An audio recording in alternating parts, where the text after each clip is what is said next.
but it's not conclusive. Based on a study of the early Greek transcriptions, theophoric names, and the reported pronunciation of the name in the Samaritan tradition. Now notice it says Samaritan tradition. That was the tradition of what they pronounced it as. He's saying that this is the probable vocalization. He suggested it. It's not etched in stone. Remember what we read about the wisdom of this world. It says, as a result, 19th and 20th centuries biblical scholars began to use the form Yahweh, and it became the conventional usage in biblical scholarship. So basically that's something that Esau came up with. So because they said it, then it's supposed to be law? Come on, man. It's just the same way as the German cartographer Martin Waldseemüller. He suggested that North America be called America, and it caught on because they wanted something to add there. They wanted to cover all bases. They didn't want to leave that massive land in the north empty. So they said, you know what? He just said, well, this is America. It was a suggestion, and then it just, from there, it took off. Same thing with this name, Yahweh. That's not the Most High's name. Now, we're going to jump down here to Tetragrammaton. It's also in the Wikipedia. It says here, the term Tetragrammaton, from Greek tetragrammaton, meaning a word having 4 letters. Tetra is 4. Grammaton is where you get the word or letter, really letter. So it's 4 letters. Refers to the Hebrew name of the Most High of Israel, Yahweh. Used in the Hebrew Bible, and you see here some variations of the name. In the ancient Hebrew and in the Assyrian script, or as they call it, Aramaic. Here, then when you go down and scroll down to pronunciation, it says the correct pronunciation is not known. The spelling of the name has historically been a matter of some disagreement, and the consensus view at various points in history has not been consistent. So basically, they don't agree on certain things on this stuff here. These are just theories, and then they say, well, because if this guy said this, then this is what the pronunciation of the term is. All right. Now, with that being said, gonna go here. This is from this as you can see here, this website here. It says, today, is the pronunciation Yahweh widely accepted?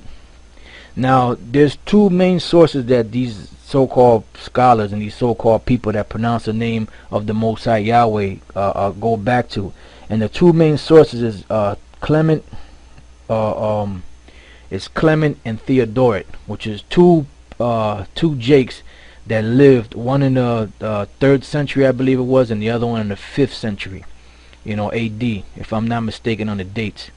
But this is what it says about this guy Clement. Well, it says, those who believe that Yahweh is the correct vocalization of the name usually quote Clement and Theodoret. The testimony of Clement of Alexandria appeared very late, around 200 CE. Furthermore, as he explained that the Most High's name, and you got some letters here, may be translated into the one who is and who will be, it appears that, there goes the letters again, is more a theological pronunciation than philological. All right, so it's just something that they came up with, right? It says Clement, this is the name that he uses, cannot represent an original. Clement's, this name here cannot represent the original God's name for the following reason. In spite of his claim about God's name, Clement did not believe that the Most High had a proper name. For him, this name here was only a word, not a name, which means the one who is and who will be. It says another example of the same confusion comes from the Irenaeus of Lyons, which is another person that lived around the same time period, who believed that this word here, Iao in Greek, in Latin meant Lord in primitive Hebrew against heresy, blah blah blah, and he esteemed that the use of this Hebrew word to denote the name of the unknown Father was intended to impress gullible minds in worship of mysteries. And that's all they did, man. They just threw some stuff together. It sounded good, and people just gobble it up because people are looking for some type of closure. They don't like the fact that certain things are mysteries to them. So when somebody comes up and so-called reveals a mystery, then they just want to accept it. It says, a remark from the book of Theodoret, now this is the other guy, is very often quoted to support the pronunciation Yahweh. That's what they keep saying. Because of the following sentence. The name of God is pronounced, got them letters there. This remark is true, but Theodorus specified that he spoke about Samaritans, and he added the Jews pronounced his name Aya, or whatever, however you pronounce that.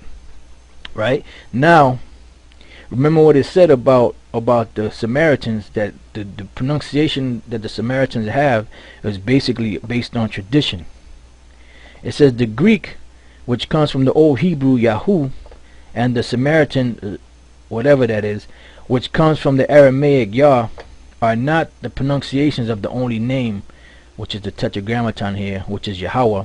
The name Aya probably represents a transcription of Ahaya form, which Ahaya is I am. It says, even if the name Yahweh is widely used, its bases are very uncertain, and that is why most of scholars prefer the form YHWH, the Tetragrammaton, at the present time. These are two main trends among scholars. The first ones are those who think that the form YHWH is equivalent to its etymology. He is, and they obtain the form Yahweh, Yahweh, etc. The second one are those who try to read this name only on the philology. For example, the French erudite Antoine Favre de Olivet used